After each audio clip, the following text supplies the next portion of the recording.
உடல் பருமனை குறைப்பதில் அக்குபங்க்சர் மருத்துவம் எந்த அடிப்படையில் ஒருவருக்கு உதவ முடியும்? நம்ம சாப்பிடக்கூடிய சாப்பாடு நம்ம உடம்புல ஜீரணமாகுது. அதாவது நம்ம சாப்பிட்ட உணவை நம்ம வயிறு, குடல்கள், மண்ணீரல், கல்லீரல்னு நம்ம ஜீரண உறுப்புகள் அதோட சக்தியை வச்சு செதைச்சி எரித்து அதிலிருந்து உயிர் சக்திகளை பிரித்து எடுக்குது. அந்த உயிர் சக்திகள் நம்ம உடம்போட இயக்கத்துக்காக நம்ம ரத்தத்தில் கலக்குது. இது ஜீரணத்தில் நடக்கிற முக்கியமான வேலை. இதோட ஜீரணம் முடிஞ்சிடல.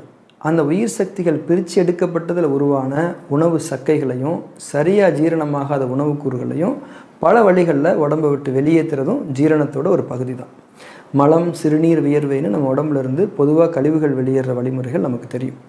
இதில் நாம் தப்பான உணவுகளை சாப்பிடும்போது, பசிக்காமல் சாப்பிடும்போது, வேகமாக சாப்பிடும்போது, மன அழுத்தங்களோடு சாப்பிடும்போது, ருசிக்காக உணவுகளில் சுவைகள் அதிகமாக சேர்த்து சாப்பிடும்போது, நைட்டு ரொம்ப லேட்டாக சாப்பிடும்போது, நைட்டு ரொம்ப லேட்டாக தூங்குறது, இந்த மாதிரி நிறைய வாழ்வியல் தவறுகளை நம்ம செய்யும்போது நம்ம உடம்புல ஜீரணம் சரியாக நடக்கிறது இல்லை. அதாவது தவறான உணவு முறைகளாலையும் வாழ்க்கை முறைகளாலையும் வேலை பளு அதிகமாகி நம்ம உடம்போட ஜீரண உறுப்புகள் ரொம்ப சோர்வடைஞ்சு போயிடுது. அதனால ஜீரணம் சரியாக நடக்கிறது இல்லை. அதாவது நம்ம சாப்பிட்ற உணவுகள்லேருந்து உயிர் சக்திகள் ரொம்ப கம்மியாக தான் பிரித்து எடுக்கப்படும். அதோட உணவு சக்கைகளும் ஜீரணமாகாத உணவுக்கூறுகளும் வழக்கத்தை விட அதிகமாக உடம்புல உண்டாகும். இந்த அதிகமான கழிவுகளை முழுசாக வெளியேற்றுறதுக்கும் உடம்புக்கு சக்தி இருக்காது. ஏன்னா ஜீரணத்திலிருந்து பிரித்து எடுக்கப்படுற உயிர் சக்திகள் நம்ம உடம்போட கழிவு நீக்க உறுப்புகளுக்கு கிடைச்சா தான் அவங்க அந்த கழிவுகளை வெளியேற்றுவாங்க. இதை நம்ம ரொம்ப முக்கியமாக புரிஞ்சுக்கணும். இப்போ கழிவுகள் வெளியேற்றப்படலை. இந்த கழிவுகள் எங்கே போகும்? நம்ம உடம்போட தசைகளில் தேங்கும்.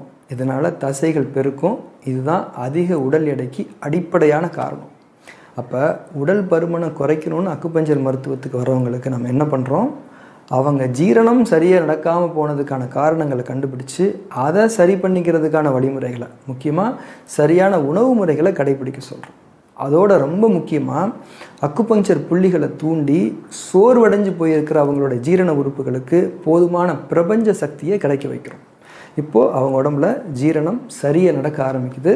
நம்ம உடம்புக்கு முக்கியமாக நம்ம கழிவு நீக்க உறுப்புகளுக்கு உயிர் சக்திகள் அதிகமாக கிடைக்க ஆரம்பிக்குது. அதனால் நம்ம தசைகளில் தேங்கி இருக்கிற அந்த கழிவுகள் இயற்கையான முறையில் வெளியேற்றப்படுது.